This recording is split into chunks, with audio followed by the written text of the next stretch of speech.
Joe Biden has delivered on a campaign promise and has stated that he will pardon thousands of individuals who have been convicted federally for possessing marijuana. Now, simple marijuana possession is something that he plans on erasing from people's records, which is good news. He also is taking the first major step in decriminalizing pot and potentially taking marijuana off the list of Schedule 1 substances, which is huge. This is a big deal.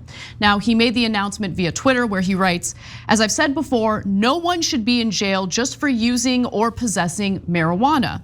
Today, I'm taking steps to end our failed approach. Allow me to lay them out." Lay them out, Biden, lay them out. So here's what he says he's gonna do. First, I'm pardoning all prior federal offenses of simple marijuana possession. There are thousands of people who were previously convicted of simple possession who may be denied employment, housing, or educational opportunities as a result. My pardon will remove this burden. Let me pause for a second. This is great. I don't think that anyone should be denied a job because they were convicted of simple marijuana possession. That is insane. But I also think that if you've done your time and you've paid your debt to society, regardless of what the crime is, you should be able to get out of prison or jail or whatever it is and get a job. Like it's crazy that people are punished literally for the rest of their lives. Anyway, but let me continue. That's a little bit of a side note. Additionally, he will also encourage governors to take similar steps. Remember, we're talking about the president of the United States. He has control over federal convictions, but many people are still dealing with state convictions for marijuana possession. So he says, second, I'm calling on governors to pardon simple state marijuana possession offenses. Just as no one should be in federal prison solely for possessing marijuana, no one should be in a local jail or state prison for that reason either. And currently, marijuana is illegal under federal law because of the fact that it is a Schedule 1 substance or listed as such. Even as individual states have moved toward legal use for recreational and medical purposes, under the 1970 Controlled Substances Act, marijuana is listed on Schedule 1, meaning it has no currently accepted medical use and a high potential for abuse. Cenk. Yes, for those of you who've been watching a long time, what do I always tell you about how progressive the country is? And one of the ways that I prove that to you guys is by showing you right before an election, everybody goes progressive. Even Mitch McConnell, when he thought there was a small chance he might lose 2 elections ago, declared that he loved the Kentucky version of Obamacare. Funny, I thought you were trying to kill Obamacare all that time, right? And I can show you dozens, and in fact I have throughout the years dozens of examples. And here's another one. Joe Biden, first he goes progressive on student debt relief, and just like we told him, his numbers go up, of course. And one of the reasons is that when you have people who are mad about student debt relief, they're only a little mad. They're not gonna vote based on that. If you got $10,000 or $20,000 in student debt relief, you're gonna vote based on that. And his numbers among the young went up double digits, right? Now, another thing he'd promised young people was getting rid of marijuana as a Schedule 1 drug, and we're gonna get to the portions of the announcement related to that in a second, and doing these kind of actions. So now that he saw, progressives were right about student debt relief, that wound up helping me in the polls a lot. He goes to do the second step because this is also going to help him win elections. And then of course, just the general thing of not just the student debt relief worked, but they always go progressive before the elections. And remember, this is not primaries. This is general elections, because they know the overwhelming majority of the country actually loves all of these progressive proposals. Yeah, I mean, imagine that, actually doing something for people and giving them a reason to vote for you or to vote for your party, as opposed to constantly leaning on the fear-mongering messaging about the Republican Party, which sure, do that too. I mean, I think that's legitimate, but at the same time, offer something to people. And so he mentions the marijuana classification in his third tweet, writing, "We classify marijuana at the same level as heroin," which is insane, "and more serious than fentanyl.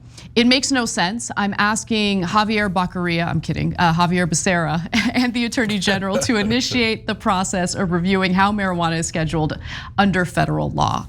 And by the way, I mean, this is an issue that has widespread agreement across the country, across the political aisle.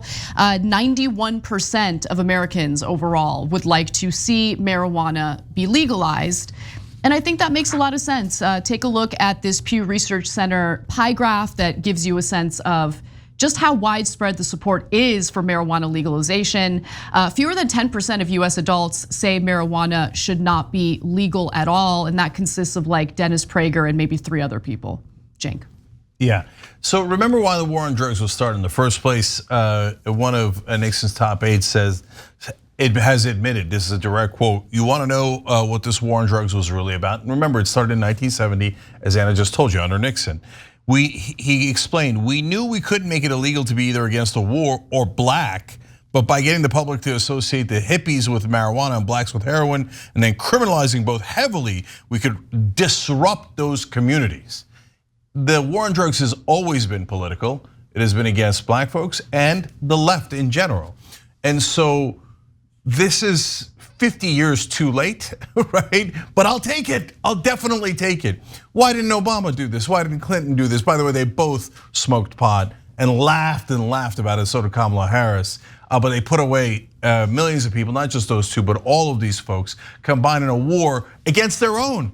And they were cowards through and through and constantly caved in to Republicans. And look at it, they barely move when it's 91%. How much clearer does it have to be? And the Democrats are like, oh, all right, we waited 2 years, it's right before the election, maybe we'll pick up a couple of votes. 91%, you sure? I don't know, Mitch McConnell's gonna yell at me. No, okay, Jake, and then they do it. What Biden did is very, very bold. Okay, very, very bold. In fact, it's so bold that the youngsters are now calling him Dank Brandon. And the memes have begun. We gotta look at them. Here's an example tweeted out by Don Moynihan. And I think it's a lot of fun. The idea of Joe Biden ending his day, like wrapping things up, taking a load off by smoking a blunt is pretty hilarious. Yeah, there's almost no chance of that. 0%. Maybe that's why the memory loss is happening. It turns out he loves it. He can't get off of it. Yeah, right. Okay, no, seriously, one last thing here. Look, it's many decades too late. Even more should be done. It should be legal everywhere. I can't believe they waited till 91%. All that notwithstanding, okay, we'll take it. Great job. All right, look at Biden delivering on student debt relief and on marijuana. It gives people a reason to vote. And so well played, thank you. Super late, but we will definitely take it. Thanks for watching The Young Turks, really appreciate it. Another way to show support is through YouTube memberships. You'll get to interact with us more. There's live chat emojis, badges. You've got emojis of me, Anna, John, JR. So those are super fun. But you also get playback of our exclusive member-only shows and specials right after they air. So all of that, all you gotta do is click that join button right underneath the video. Thank you.